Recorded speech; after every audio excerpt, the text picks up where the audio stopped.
La mayoría de nosotros tenemos idealizada una vida. Una vida, en la mayoría de casos, larga, próspera, duradera y feliz. Esperamos pasar por este mundo el máximo de años posible sin que nada se interponga en nuestro camino. Una prueba de ello es lo que la mayoría de nosotros ahorramos para el día en que toque jubilarnos, el deporte que hacemos para mantenernos en forma, las dietas para estar saludables y un sinfín de cosas. El caso que hoy nos reúne se sitúa en América, y una gran parte del sueño americano es el trabajar duro para cuando seas mayor, disfrutar de lo que esto te ha generado. Así, hacían Shirley y Russell Dermond. Disfrutaban de duros y muchos años de trabajo en su maravillosa casa situada en el lago Oconee, en Georgia. Una vida normal, pacífica y que cualquier jubilado desearía tener. Pero un día, sus vidas se vieron truncadas de una manera tan brutal que pocos a día de hoy incluso pueden comprender. Nadie entiende cómo alguien podía querer tanto a una pareja de ancianos sin vida, tanto como para arrebatársela de forma tan atroz. A día de hoy, los culpables siguen siendo todo un misterio. Pero empecemos por el principio.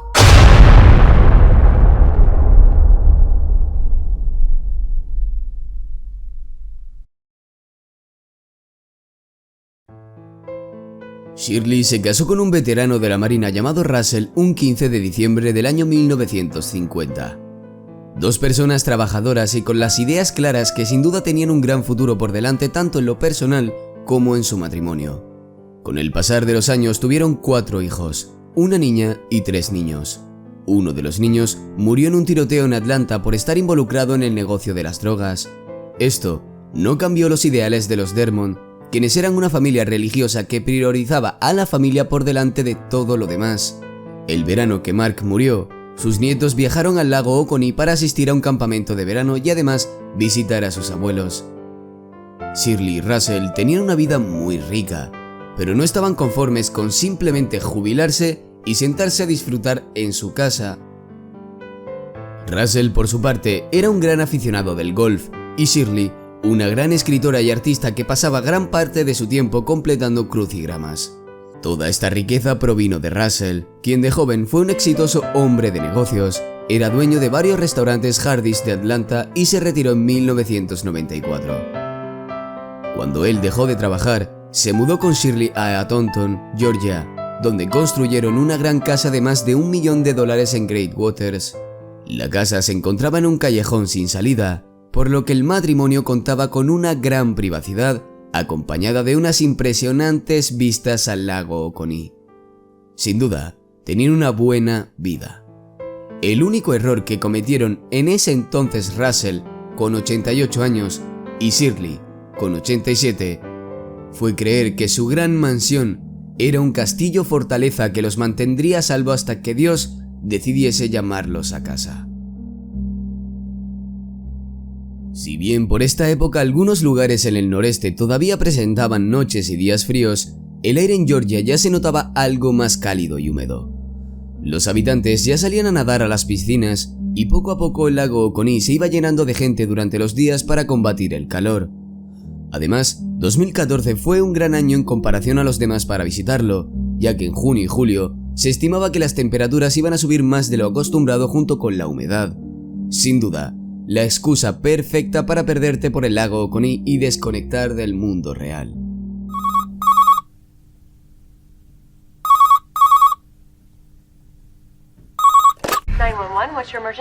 En la mañana del 6 de mayo del año 2014 entró una llamada a los servicios de emergencia del condado de Putnam. Al otro lado, se podía escuchar a una mujer muy aterrorizada, angustiada y casi sin aliento. Sí. Tengo una emergencia. Creo que tengo a alguien muerto. Oh Dios mío, oh Dios mío. Al sheriff Howard Sills simplemente se le dijo que varias personas habían perdido la vida en la dirección que llevaba a la mansión de los Dermond. No era normal ver asesinatos en Great Waters, hasta ese día, al menos. Era el tipo de lugar donde todos sabían que si alguien se salía de lo normal, enseguida todos los vecinos lo notarían. Sabrían que por allí había un vehículo que no pertenecía a la subdivisión. Además, a la entrada había una puerta la cual estaba ahí para agregar una capa más de seguridad, aunque parece que simplemente estaba para crear la ilusión de ello. Cuando Sills y la policía llegaron, despejaron la casa completa. Tras ello, se percataron que los culpables no se encontraban dentro y entonces, oficialmente, comenzó la investigación de los hechos. La casa estaba en perfecto estado. Lo único extraño parecía ser que la cama de los Dermont estaba deshecha y uno de los crucigramas de Shirley estaba sin completar en la mesa de la cocina. Pero en el garaje se encontraba el cuerpo sin vida y sin cabeza de Russell Dermont. Sills dijo: "No había señales de lucha. Para mí era obvio que la decapitación se había realizado post-mortem. Si alguna vez has visto una herida arterial, brota sangre por todas partes y eso no lo teníamos allí. Quienquiera que fuese el culpable, colocó toallas alrededor del charco de sangre que rodeaba el cuerpo de Russell para intentar evitar que ésta se filtrara por debajo de la puerta del garaje". Para Sills, estaba totalmente claro de que los culpables querían asegurarse de que el asesinato pasase desapercibido todo el tiempo que se pudiese. Más tarde, la policía descubrió una tercera cosa que se salía de lo normal en la mansión. Shirley no estaba, y debido a ello, los investigadores comenzaron a plantearse la involucración en el asesinato de su propio esposo.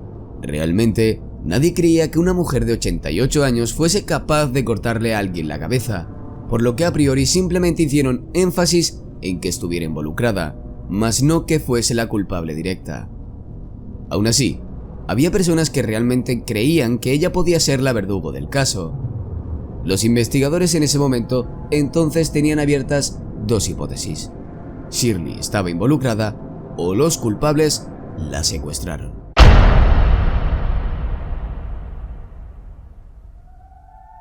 Ese día el matrimonio, que siempre tenía un horario activo de confianza, aprovecharon las actividades que se proponían en Great Waters. El crimen podría haber pasado aún más desapercibido si sus amigos no se hubiesen preocupado cuando no acudieron a una fiesta del Derby de Kentucky el 3 de mayo. No era común en ellos no participar, y mucho menos el no asistir a un lugar donde confirmaron que irían. No fallaban nunca, y si lo hacían, avisaban con bastante antelación. Eran dos personas que siempre quedaban bien a ojos de los demás. En la mañana del 4 de mayo, los amigos anteriormente mencionados fueron a la casa de los Dermont para ver si todo andaba correctamente. Pasearon por toda la casa de 4.225 metros cuadrados, gritando los nombres del matrimonio mientras los buscaban, pero no fue hasta que el esposo caminó a lo largo del garaje que se encontró con el cuerpo sin cabeza de Russell Dermont. Según el sheriff, la persona que decapitó a Russell sabía perfectamente lo que estaba haciendo. Fue un corte limpio. Las pruebas además revelaron la presencia de residuos de disparos en la camisa, por lo que directamente se asumió que la causa de la muerte fue un tiro en la cabeza. Los investigadores comenzaron a suponer que le habrían arrancado la cabeza para evitar el rastreo de la bala por parte de la policía. La idea de disparar y decapitar a alguien es muy aterradora, pero seguían sin haber señales de Shirley por ninguna parte. Un terror se apoderó de los amigos y los investigadores, que comenzaron a preguntarse si fue secuestrada, si alguien la retenía contra su voluntad, si la estaban torturando, si ella también ya estaba muerta en alguna parte. El no saber su paradero y destino hacía que todo fuese más horrible aún. Inmediatamente comenzó a circular por todo el país y los medios de comunicación una foto de ella. Las vallas publicitarias de todo el estado rogaban que cualquiera que tuviera la más mínima información llamase o se presentase en la comisaría. En este punto, se involucró también el FBI junto con otras agencias policiales. Los perros comenzaron a husmear en busca del olor de Shirley. Se dragó la cala que rodea el muelle de los Dermont. Se llamó al equipo más sofisticado posible para buscar en las profundidades del lago. Pero a pesar de los esfuerzos, no había ni rastro de Shirley por ninguna parte. 10 días después de haber sido encontrado Russell en el garaje, dos pescadores hicieron un descubrimiento horrible. Era el cuerpo de una mujer que flotaba boca abajo en el lago. Sus tobillos se encontraban totalmente atados de forma brusca a bloques de cemento. El cuerpo estaba ya en descomposición, hinchado, y eso fue lo que le hizo flotar a la superficie. La causa de la muerte fue un traumatismo en la cabeza. El forense dijo que fue colocada en el agua después de morir y que su muerte fue brutal. Los golpes que recibió en la cabeza le perforaron el cráneo. Quien hizo esto la dejó lejos de casa, ya que el cuerpo fue encontrado a unas 6 millas de la mansión Dermont. La crueldad que se veía en los actos no compaginaba realmente con el estado en que la mansión se encontraba, por lo que los investigadores comenzaron a creer que quizás la pareja no fue asesinada en su casa. Sills comenzó a pedir de forma reiterada que se buscasen huellas dactilares por la casa, que se usase luminol para encontrar posible sangre que había sido limpiada. Lo hicieron en repetidas ocasiones, pero no encontraban ninguna evidencia. No había pruebas de ningún allanamiento.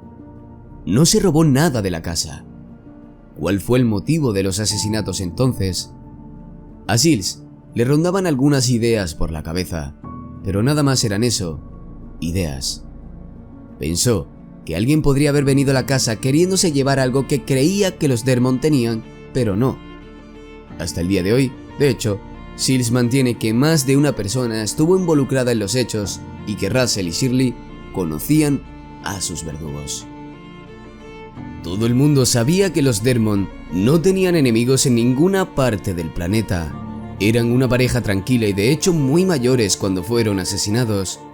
Entonces, para continuar la investigación, había muy pocas pistas. Ahí fue cuando los investigadores comenzaron a observar a los supervivientes de Dermont, los niños Keith, Bradley y Leslie. Sills dijo que no eran más que cooperativos. Cada uno, de forma voluntaria, accedió a la prueba del polígrafo, la cual pasaron con éxito. Además, Sills sabía que los niños no se encontraban cerca de la casa de sus padres cuando ocurrieron los hechos y cada uno tenía una coartada bastante sólida. Aún así, siguiendo el protocolo, debían de ser investigados. Los investigadores esperaban conseguir algo procedente de las cámaras de vigilancia colocadas a la entrada de Great Waters, pero por casualidades de la vida, una tormenta eléctrica las dejó en desuso antes de lo ocurrido. Parecía cada vez más y más probable que los culpables usaron un bote para detenerse en el muelle privado de la casa. Era la única explicación lógica de cómo alguien podría haber accedido a la propiedad sin que nadie se diese cuenta.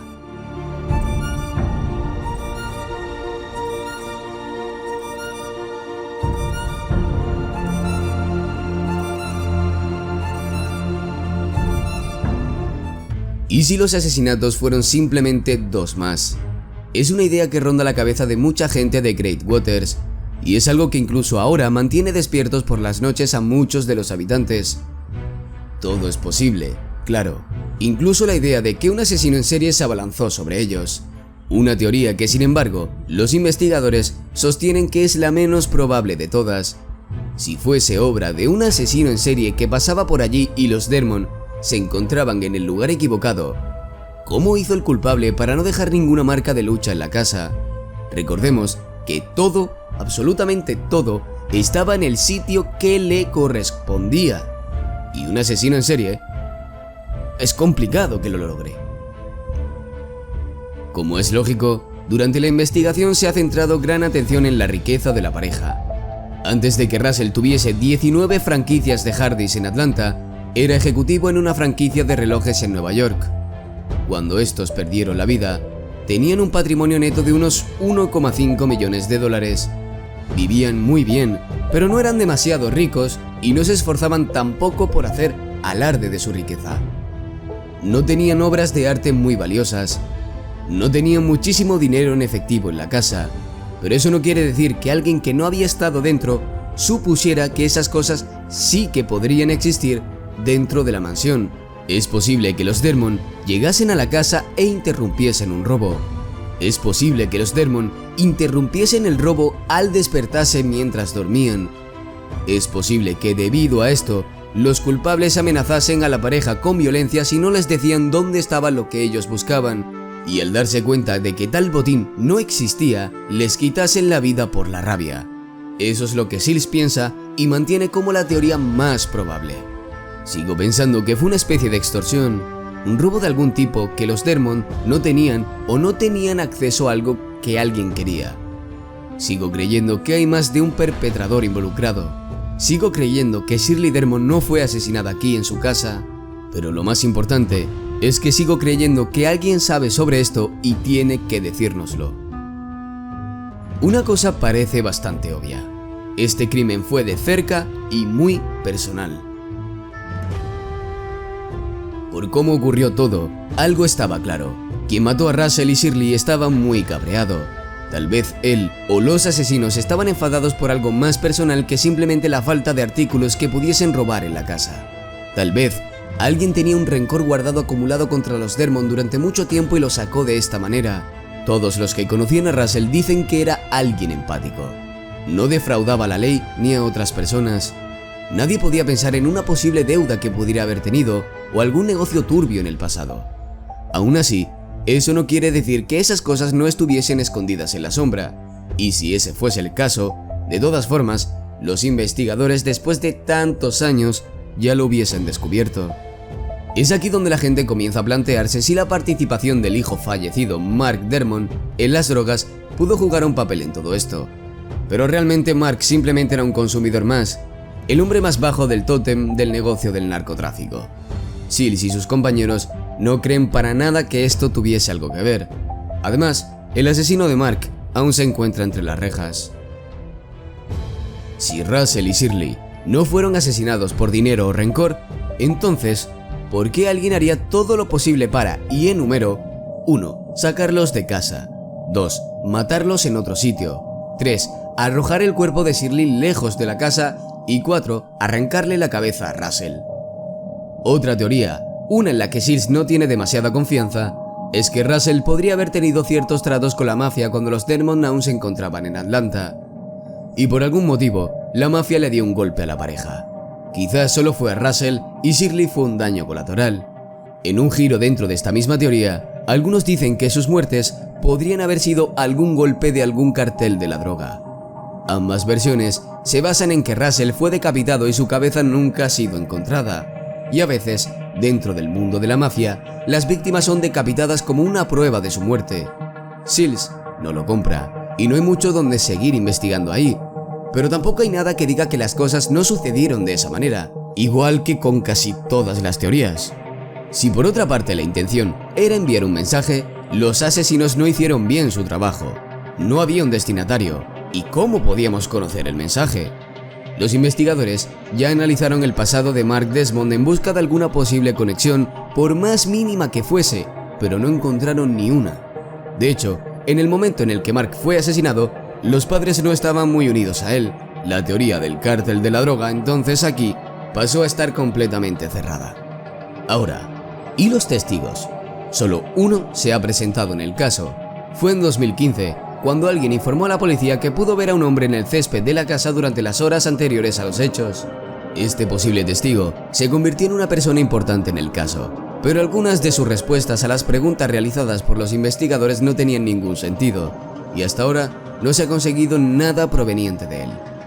No hay huellas, no hay ADN, no hay sospechosos y no hay motivos conocidos. No hay siquiera una escena del crimen. El FBI proporcionó al sheriff un posible perfil del asesino, pero no le proporcionó ninguna información que no hubiese ya descubierto por sus propios medios. A día de hoy, cada vez que Sills recibe noticias de alguien decapitado, reúne registros dentales y espera encontrar alguna coincidencia, pero hasta ahora no ha habido suerte.